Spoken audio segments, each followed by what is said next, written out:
There were a ton of fighting games in the 90s and early 2000s, and it can be tough to stand out without a name like Capcom or SNK to back you up. Because of this, a lot of fighters relied on gimmicks or fan service to pull in some attention, and this is definitely one of them. Gundam Battle Assault 2.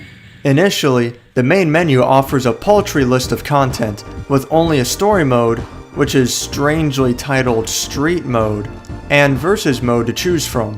The selection of characters isn't too bad, at a total of 12, while Street Mode follows the story of 5 characters. Nothing special, until you start completing Street Mode with each character, and begin to unlock new characters and more game modes, which include a regular time attack, another time attack against boss characters only, and a survival mode.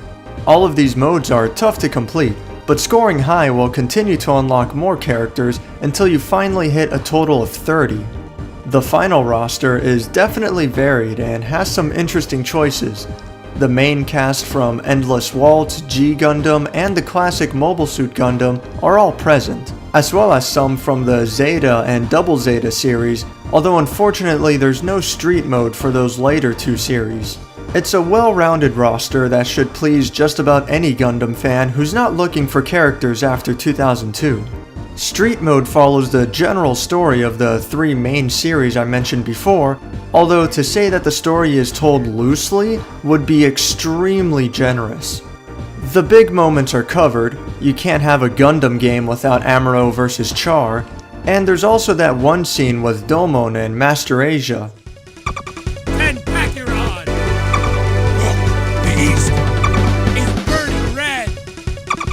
But the background music is so loud that it's impossible to hear the voice acting. Gundam, what are you doing here? I'm searching for this man. Do you know where he is? And adjusting the volume options doesn't seem to actually do anything. But worst of all, the story won't make any sense for newcomers. Now, Rain, our hands flow together. Love, and Joken! Who is Rain and where did she come from? Fans of the series can follow along for the most part, but this was a huge missed opportunity to attract new fans. I love you. I want to be with you. Rain! It doesn't need to be an elaborate animated cutscene or anything like that, but at least offer a small page of text to lay out some more detailed backstory. So how about the gameplay? Well, I gotta say, I'm impressed. I wouldn't necessarily place it above some of my favorites like Alpha 3 or Guilty Gear, but it's clearly trying its best to come close. The fighting game foundation is in place, with 4 attack buttons representing weak and heavy punches and kicks, along with a dedicated thruster button that aids in evasion, either by jumping across the arena quickly or as a dodge-in-place maneuver. However, fuel is spent in its use and needs to refill over time. Thrusters are especially useful for waking up from a knockdown to keep yourself fast and unpredictable, although it needs to be carefully managed since your movement options are limited without it. Then there's ammunition. That's definitely not a concept that most fighting games use, but yeah, some attacks use ammo, and once it's gone, that's it for the rest of the match.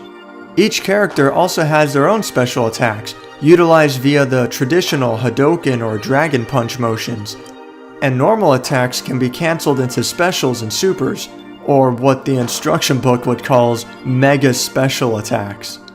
There are sweeps which are good for following up with a mix-up, as well as invulnerable attacks on wake-up, all of which are unique per character. Some of them have it, some don't.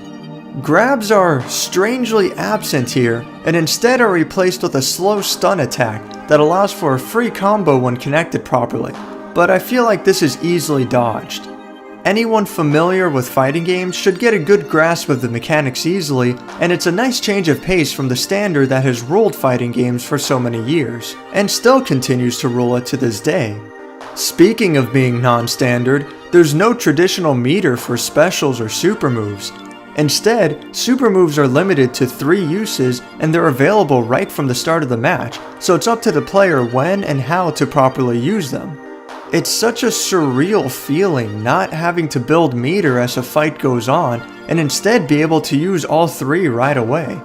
Thankfully, the game prevents such abuse as each character's health is divided into 3 parts, and every 1/3 of health that's drained knocks the player back and forces a reset situation. It's still weird to have a fighting game where both players can use their ultimate attack at any time, and a successful combo can take away nearly an entire bar of health. Even on block, the chip damage is absurd, and some of these attacks are very difficult to avoid altogether.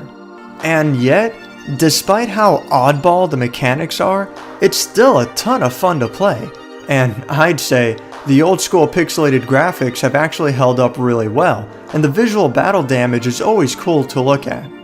The full roster certainly is not well balanced, definitely not with characters like Psycho and Ball being able to face each other, but a simple ban of the oversized boss characters is enough to keep the game from being overly unfair.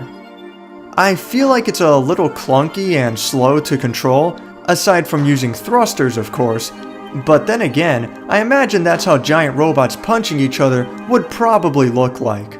I also feel like fights end awfully quickly since many attacks are extremely damaging, but on the other hand, that also raises the stakes even more, and it's not like a single combo will lead to an instant victory either. There is one major oversight that I need to point out, and it's the lack of a training mode. Of all the things to leave out, why this? Versus CPU is the closest replacement, but it's hardly ideal. I can understand not having a tutorial, as that was an unusual thing for fighters back in the day, but no training mode? Anyway, fighting against a computer isn't that great, as is per usual for these games, but get some fighting game friends together and you might find a new favorite to help break up the monotony. If there could be one fighting game that I wish could be re-released with online functionality, well, okay, it would actually be Last Blade 2. But surprisingly enough, that really did get a re-release recently, and with online multiplayer. But as a second choice, I'd say that I would love to have Gundam Battle Assault 2 to get the modern port treatment one day. It'll probably never happen though, but even so, this is a great fighter for the PS1 that fighting game fans should definitely look into. Thank you for watching my review of Gundam Battle Assault 2. If you enjoyed this video, click the like button, and if you'd like to see more, subscribe.